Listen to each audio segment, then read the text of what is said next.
Disclaimer. This video is for entertainment purposes only. Do not attempt this at home. Vitiated how-to will not be responsible because you decided to be a cheap ass and not hire a professional. On with the show.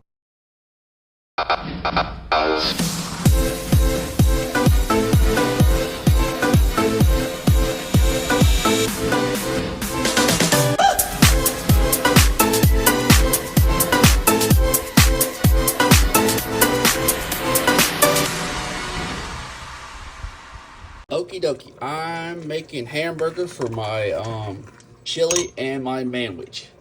I got a cup of jalapeños, a cup of bell peppers, a good amount of mozzarella steak seasoning, 7 cloves of garlic, I think, and some 16 ounces of water, I think.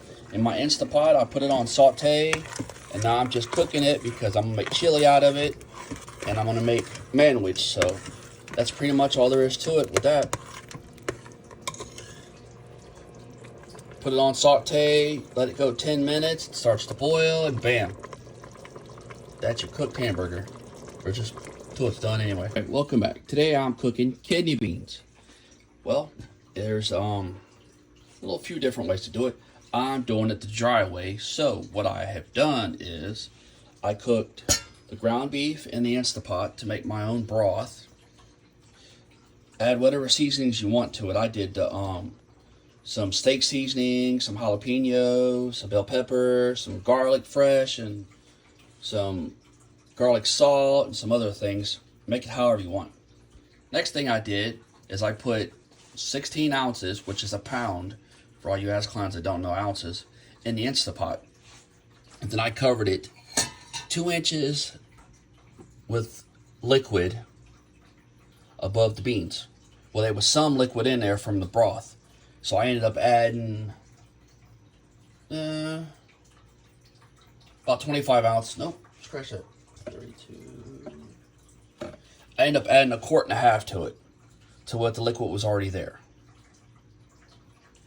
And then I stuck the beans in there. I made sure it's 2 inches above the beans.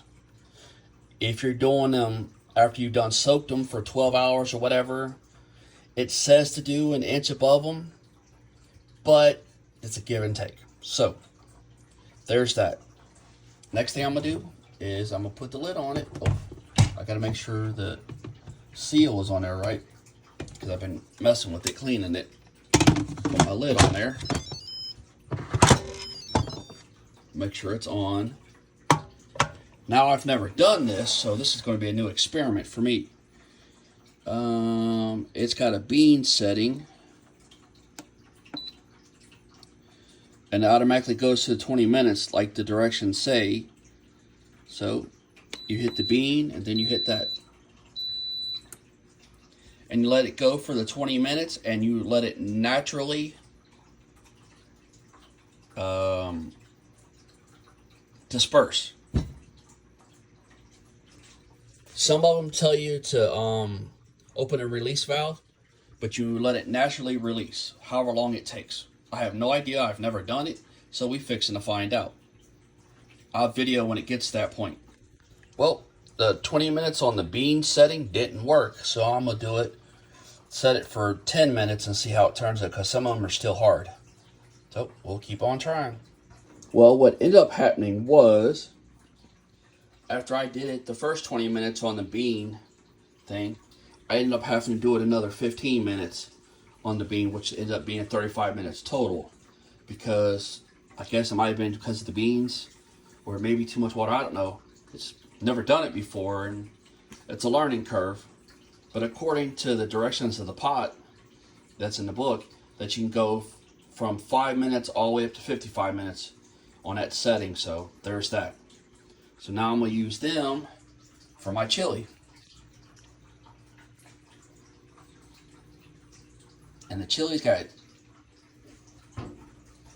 4 cans of tomato paste, a can of tomatoes, and it's going to have 4 packs of chili powder. Plus the hamburger, it's got jalapenos and bell peppers in it. Well, because I used tomato paste instead of tomato sauce, I ended up having to use all the water for the bean that I used to cook the beans. I dumped in there, and then I ended up dumping another quart of water on top of that, maybe 2. So yeah, but it is what it is.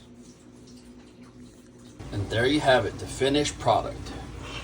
It's pretty good. Got a nice little kick to it too.